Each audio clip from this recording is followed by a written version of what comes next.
कुमार जी, आज जो आपने ट्वीट किया है और जो आपने आरोप लगाए हैं नवी मुंबई पुलिस कमिश्नर और जो डीसीपी हैं, सर उसके बारे में थोड़ी सी जानकारी दीजिए। साहब, ये जो मैंने आरोप लगाए हैं ये मैंने यूं ही नहीं लगाए हैं। मैं भी बहुत ज़्यादा तह में अंदर गया। मेरे पास कुछ दिन पहले कुछ पुलिस वाले आए कलम्बोली से।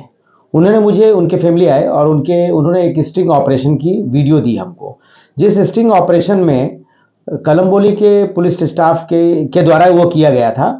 और उसमें सलाउद्दीन नाम का एक आरोपी था, जो एक झूठा कंप्लेन है, एक कंप्लेन के आधार पे, कंप्लेन का हवाला देके, वो मैं कंप्लेन आपको दिखा रहा हूँ जो मुझे आरटीआई से भी मिली।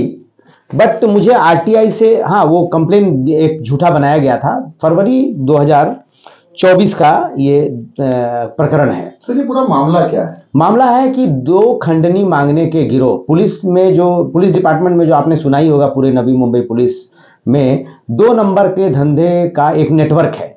उस नेटवर्क में बहुत सारे पुलिस के जो रिटायर्ड अधिकारी भी हैं और हवलदार हैं, कुछ अभी के हैं। एक खंडनी वसूलने का, 2 नंबर पैसा वसूलने का और पुलिस के टॉप टू बॉटम के अधिकारियों तक पहुंचाने का, ये एक धंधा चलता है यहाँ पे। ये बहुत बड़ा एक खंडनी गिरोह है पुलिस का, जिसमें दो गिरोह की आपस की वर्चस्व की लड़ाई में ये प्रकरण उभर के सामने आया है। एक सलाउद्दीन नाम का आदमी है जो पुलिस कलम्बोली के पुलिस वालों से खंडनी मांग रहा था 45 लाख रुपया। वो उसका पूरा वीडियो, स्टिंग ऑपरेशन का वीडियो में मैं आपके चैनल को शेयर करूंगा, अभी आप उसमें दिखाइएगा। उसमें वो आदमी बिंदास ये बोल रहा है कि पहले तो उन्होंने पुराने एक कंप्लेन को, बेसलेस कंप्लेन, ये झूठा कंप्लेन था, ये सीनियर इंस्पेक्टर कलम्बोली के तपासनी में भी निकला, एसीपी के भी तपासनी में निकला कि ऐसा कोई कंप्लेनेंट उनके पास था ही नहीं। लेकिन सडनली ये सलाउद्दीन ने क्या किया, उसके कंप्लेन का एक कॉपी निकाला, पता नहीं कैसे डीसीपी जोन 2 ने उस पर एक इंक्वायरी सेटअप की, जिसका हमने आरटीआई से मांगा कि डीसीपी ने क्या इंक्वायरी किया, क्योंकि पहले 2 पुलिस अधिकारी के जांच में ये फर्जी था। वो मुझे आज तक नहीं मिला, डीसीपी द्वारा उस चीज को छुपा लिया गया। तो मुझे कहीं ना कहीं ये शक हुआ कि भाई डीसीपी ने ये चीज छुपाया है और इसमें डीसीपी के नाम से भी 15 लाख रुपया मांगा जा रहा है। पुलिस कमिश्नर को भी मैंने कंप्लेन दिया, उसमें पुलिस कमिश्नर का भी नाम था कि 15 लाख रुपया उनको भी दिया जाएगा। एक जांच अधिकारी थे जिसके जांच रिपोर्ट पे राजेंद्र कदम का, सीनियर इंस्पेक्टर राजेंद्र कदम का ट्रांसफर हो गया, प्री मैच्योर स्टेज में ट्रांसफर कर दिया गया उनका, ये आरोप को हवाला दे करके। ये कोई जानकारी मुझे आरटीआई में नहीं मिली। आरटीआई में मुझे फाइनल हियरिंग हुआ, हियरिंग करके उन्होंने उस चीज को देने से इनकार कर दिया, जबकि उसका अनऑफिशियल कॉपी मेरे पास है, अनऑफिशियल कॉपी मुझे मिल गया, लेकिन ऑफिशियल कॉपी उन्होंने दे दिया। तो मुझे यह समझ में आया कि जब ये आरोप झूठा था, ये कंप्लेन झूठा था, तो डीसीपी ने अपने फाइंडिंग में, इन्वेस्टिगेशन में क्या फाइंडिंग लाया, जिसके आधार पर सीपी को उसने कन्विंस कर दिया और सीपी ने राजेंद्र कदम का ट्रांसफर कर दिया।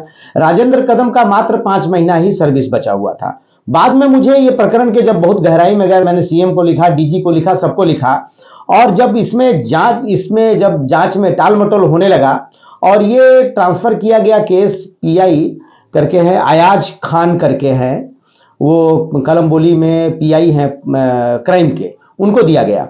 तो मुझे लगा कि कहीं सलाउद्दीन खान को सेट करने के लिए अयाज पटेल को दिया गया, इस तरह से सेप्रेस किया गया कि भाई दोनों एक ही जगह के हैं, तो उसको, और उन्होंने ऐसा व्यवहार भी किया, उन्होंने इस कंप्लेन को बहुत गंभीरता से नहीं ली।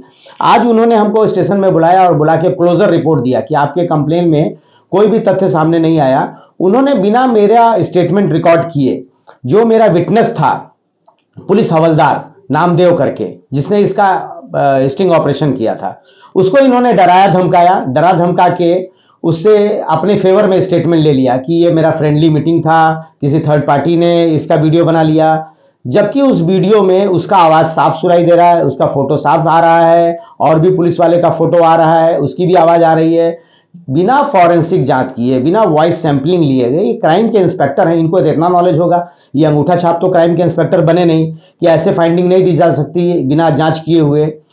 तो सर, आपने नवी मुंबई पुलिस जो कमिश्नर है उनके सामने आपने ये जो आप बता रहे हैं, ये बातें आपने रखी हैं? साहब, अब कैसे रखा जाए, मैंने 10-10 बार फोन किया, उनसे अपॉइंटमेंट लिया, लेकिन वो मेरे से मिलने को तैयार नहीं है। शायद वो गिल्टी कॉन्शियस होंगे, इसलिए मेरे से मिलना, मेरे को फेस नहीं कर पा रहे होंगे, इसीलिए वो। अब आगे की क्या आपकी? अभी देखिए, मैंने सबको लिखा है, आगे मेरा ये है कि मैं क्रिमिनल रिट में जाऊंगा। आज क्लोजर रिपोर्ट मिला मुझे, एक दो और है फाइंडिंग्स, वो निकाल के मैं इसको क्रिमिनल रिट पिटीशन फाइल करूंगा। जरूरत पड़ी तो मैं अमरण उपोषण पे भी बैठूंगा। मेरा पहले भी इतिहास रहा है कि पुलिस के खिलाफ मैं अमरण उपोषण पे बैठा हूं। लेकिन मुझे ये चीज समझ में नहीं आता कि जो पुलिस कमिश्नर अपने आप को ईमानदार बोलते हैं, बड़ा इनका छवि ईमानदार है, जबकि यहाँ पे आपको हर 2 नंबर का धंधा चलता हुआ मिलेगा, लेकिन कमिश्नर साहब की ईमानदारी के बावजूद यहाँ 2 नंबर का धंधा फल फूल रहा है। तो ये कैसी ईमानदारी? बट इस ईमानदारी में, अब वो पुलिस कमिश्नर हैं इसीलिए हम उनकी सजदा करें, उनके ऊपर शीश झुकाएं कि वो हमको गलत केस में फंसा देंगे, उनके गलत को हम गलत ना कहें, तो ये मेरे जैसे सामाजिक कार्यकर्ता से नहीं होगा। मैं बोलूंगा कि इसमें पुलिस कमिश्नर के भी हाथ गंदे हुए हैं। अगर पुलिस कमिश्नर के ऊपर आरोप लगाया जा रहा है, हमारे पुलिस चीफ के ऊपर आरोप लगाया जा रहा है, तो ये कायदे से पुलिस चीफ को चाहिए था कि एक केस फाइल कराए, केस फाइल करा के प्रॉपर इन्वेस्टिगेशन कराए। इस तरह से झूठा एक रिपोर्ट बना करके, झूठा रिपोर्ट बना के डीसीपी ने पुलिस वाले को सस्पेंड करवा दिया, ट्रांसफर करवा दिया, झूठा रिपोर्ट बनाकर मेरे कंप्लेंट को दबाया जा रहा है। तो इस केस में सलाउद्दीन को बचाने का काम डीसीपी जोन 2 कर रहे हैं।